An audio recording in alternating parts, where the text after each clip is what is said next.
What crops should you grow if you want to be a market gardener? Maybe you could grow spinach. Maybe you shouldn't grow spinach. We'll discuss the economics of growing it today on Finance Friday here on Modern Grower. Welcome. I'm Diego, D-I-E-G-O, and for the past 10 years, I've interviewed too many growers, so many, about their experience starting profitable market farms and starting farms that failed. I learned a ton from them along the way, and my goal is to share what I learned with them with you to help you on your farm journey. So whether you want to farm in 2025 or beyond, hopefully this information will help you create a great business plan to get your farm off on the right foot. That's the goal here. I want to set you up for success. I want to ground you in reality. I want to take all your foo-foo wild dreams and deflate them a bit and get them closer to ground level so you can be truly successful. Because I've seen too many people that have their head in the clouds, walk straight into the Golden Gate Bridge, knock themselves out, and then drowned in the San Francisco Bay. You don't want to be one of those drowners who's getting eaten by sharks. So let's talk numbers, because that's one way the sharks won't get you, is being profitable. That's the goal. Profits, profits, profits, profits. That's what you should be focused on as a farmer, not growing, not selling. Those things are important. It's, can I grow stuff and sell it to be profitable? If you can't be profitable when you sell something, you shouldn't grow it in the first place, which means you're never selling it in the end place. So let's look at spinach. Spinach is a popular crop to grow for many reasons. One is it's relatively easy to grow. It scores high on the crop value rating system. It gets a 5 out of 5. It's a recognizable crop, both by sight and by name. It's one of those crops that has a lot of diversity to it. From the eyes of a customer, you can eat it raw as a salad. You can cook it. Unlike lettuce, which is just really, you eat it raw. Most people aren't cooking up lettuce. So spinach has that dual action. Spinach grows really well in cool weather, unlike some other greens. Not so good in hot weather, but there are varieties suited for growing in hot weather. It makes a nice complementary green to sell. It's one of those greens that you can put in a mix, but this is when you're probably selling it in bags by itself. When it comes to salad mix, that's usually some blend of stuff. Lettuce and other things. Lettuce is the base, and then you mix in other things. Mizuna, microgreens, edible flowers, whatever else. Spinach, you can get away with selling bags of spinach. Arugula, you can get away with selling bags of arugula. So spinach gives you versatility. You can sell it as just spinach. You can also sell it in some sort of mix, like a braising mix, if you had mustard greens or something like that, and you're trying to get rid of it. It gives you options. That, I think, is really important whenever you're selling anything, is if we can use this one component in several products based on market demand, inventory levels, time of year, we can send that product other ways. What do I mean by that? If your salad mix is a little light, but you have spinach on hand, you can take some of your spinach and beef up your salad mix. If you have a little bit of mustard greens and you can't really do anything with them, nobody wants to buy straight mustard greens, you can mix spinach in and sell it as a braising mix. If you have a ton of spinach, you can put a little bit in the salad and you can sell the other spinach just as bagged spinach. A lot of optionality. So that's important, something that we should think about and consider when we want to grow anything. The good things about spinach, relatively quick, days to maturity, around 60 days at the primo time of the year when we have a lot of sunlight, when we have warm temperatures. You might be able to let it sit in the field for up to a month, depending on the time of year. 60 pounds per bed is a yield to shoot for. What does that mean? There's target yields in all these videos and on our growers notes, which we have on paperpot.co. The yields are based upon growers that have experience doing this for a long time. As a brand new grower growing on brand new soil, I wouldn't expect to hit the 60 pounds per bed target right away. If you do, great, give yourself a pat on the back. You did it. Maybe you're lucky. Maybe it's skill. Hey, we'll call it skill and tell your mom you got an A+ in spinach, a gold sticker. You can be proud and she'll take you out to Pizza Hut and get a pan pizza. They don't even do that anymore. That's the sad thing. When I grew up, they had Pizza Huts you could go into and eat there, and they had a buffet, and they had Book It, and you get this free personal pan pizza, and it was amazing, and I loved it. Now these Pizza Huts are just takeout places and sleazy strip malls next to nail joints and bail bond places. It's really sad, the decline of Pizza Hut. So maybe mom can't take you there, unfortunately. But you can be successful growing spinach. So as you get your experience up, you'll grow better because you learn how to successfully get better germination rates. The better germination, the better yield. You learn how to get a crop from germination to harvest, means dealing with pest pressure, weed pressure, weather conditions much better. If you can get crops from seed to harvest quicker, because maybe you're growing them in a greenhouse, maybe you're insulating them. If you can shave 10 days off and you can do that over 3 crops, that's 30 days you bought yourself in the year now to grow something else. That's a win for the farm. If you can dial in your fertility or nutrient levels in your field and get better spinach yields, that's a win for the farm. If you can harvest, if you can control pest pressure and that type of thing, you'll get better yield. So 60 pounds per bed is somewhere to start. It's a goal to shoot for. You might not arrive there. So whenever you run calculations, say, what if I hit 60? What if I did 50? What if I did 40? What if I did 30? And then you can run numbers based on that. All these numbers are based on a standard market garden bed, 100 feet long, 30 inches wide. Your profit margin on most greens is around 50%.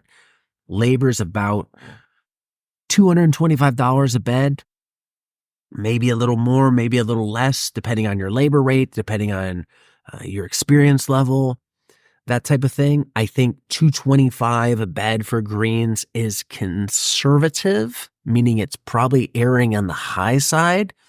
I think if you're real efficient, you can get that down. Well, how do I figure out my costs? I have videos on that, but eventually what you want to do is time yourself doing every task that it takes to grow a crop. Do that over the course of a season and then average that out, and you start to learn. It takes me 5 minutes per bed for seeding. It takes me 1 hour per 55 days of crop life to do all my weeding. It takes me 1 hour to harvest the bed. It takes me 1 hour to wash everything I just harvested. I can add that time up, put a labor rate to it, and now I can determine my costs. Seed amendments, that's relatively inexpensive. It's really labor rate on everything we do on a market farm and the time that we do, the amount of time that we spend doing a task that drives costs up. So anytime you can get labor down, you're winning as a business owner. Spend less time, spend less money on it. Don't do it, and you'll make more profits. Most people are direct seeding spinach. Some people will transplant it using a paper pot transplanter if they can't get good direct seeding germination. Maybe that happens at the cooler time of year, so you can germinate in a warm area in paper chain pots and then transplant that way. But ideally, you want to direct seed, because anytime you can direct seed, it is cheaper.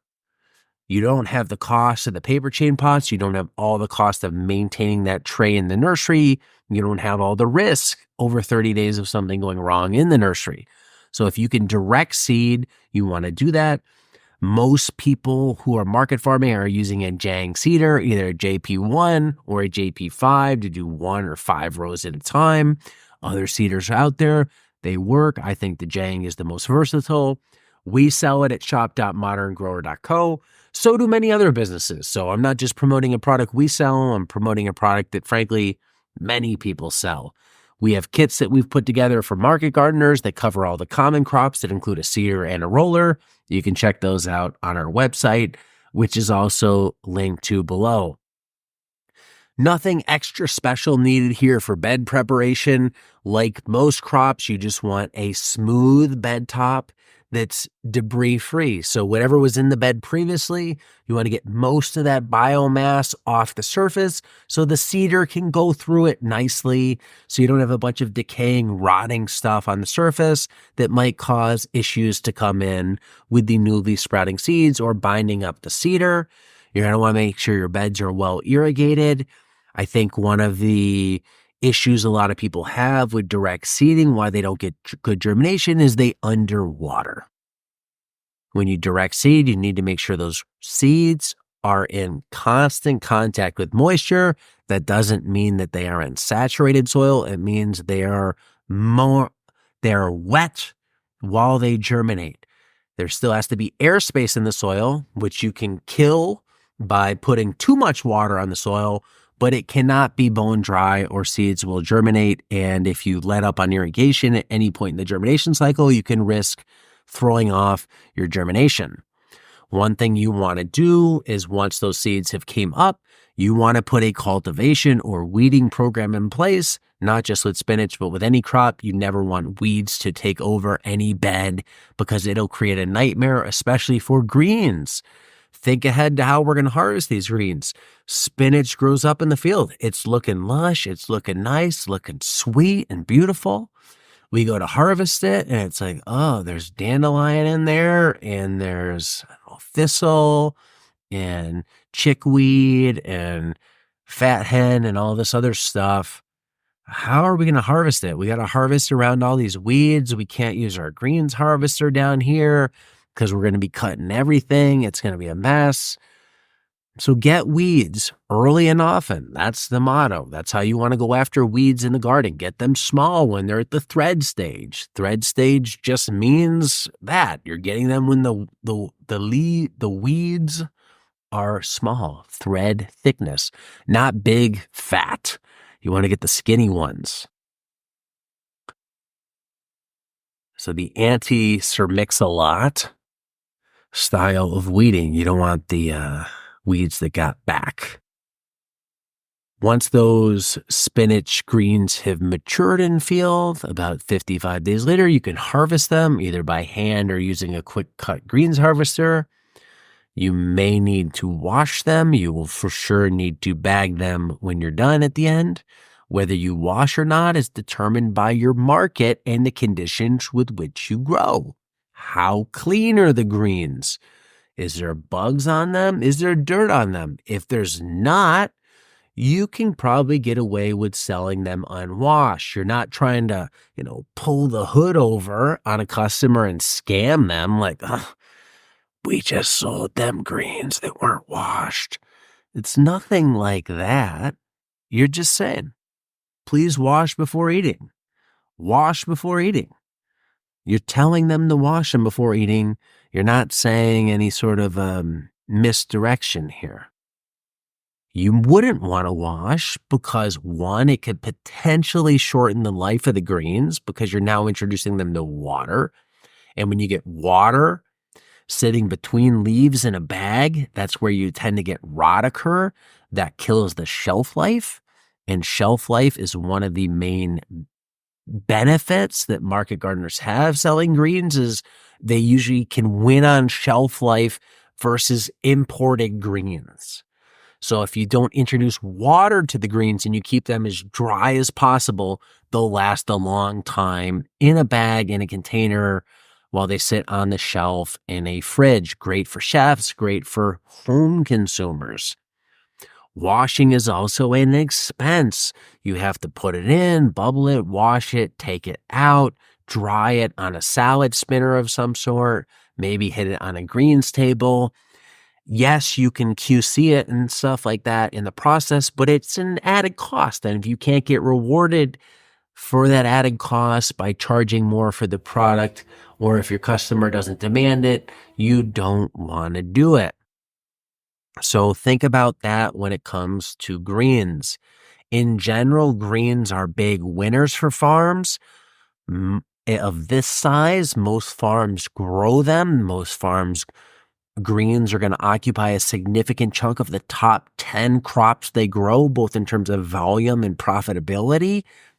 Why? It's a crop you really can go out there and compete on. You can't compete on usually potatoes or sweet potatoes or onions, but you can compete on more niche crops that you can grow for flavor, freshness, unique varieties, shelf life. Typically, these crops that we're growing to a smaller size. We're growing varieties for flavor, and that's what people want. They want something different than they can get at a grocery store. I might have values as a customer to want to buy local, but if what you're selling is twice as expensive as at the grocery store, I got to really want to buy local if they taste the same. But if yours tastes a lot better, now I'm not only buying local and supporting somebody who I want to support, but I'm also getting something that tastes better. So that's a win. So that's why greens work. You're harvesting fresh and you're giving a better product than what's at the grocery store. And that product's going to taste better. It's going to look better, and it's going to last longer in the fridge versus something sold by a distributor that was likely grown in my neck of the woods out here in Southern California or Southwest Arizona. If you can grow these greens, they're a winner. Spinach is amazing for its seasonality. It gets you that cooler time of year. It fills a void when you might have trouble growing warmer season greens like some lettuces. So think about that. We're going to have different greens at different times of the years. In the cooler times, we might grow the tatsoys, the kales, the spinaches. And then as it shifts to summer, we might shift more to the lettuces to keep a constant supply of greens flowing. Customers also will appreciate this change in diversity. So if you're thinking about farming, consider growing spinach. It's worth looking into. There are many great seed retailers for it out there, like Johnny Seeds, High Mowing Organic, West Coast Seeds up in Canada. Check them all out. If you have any questions about the economics of growing spinach, let me know in the comments below. And if you want to learn more about the business of market farming, be sure to check out my podcast, Carrot Cash Flow, available anywhere podcasts can be found, and also right here on this YouTube channel. Thanks for watching. Until next time, be nice, be thankful, and do the work.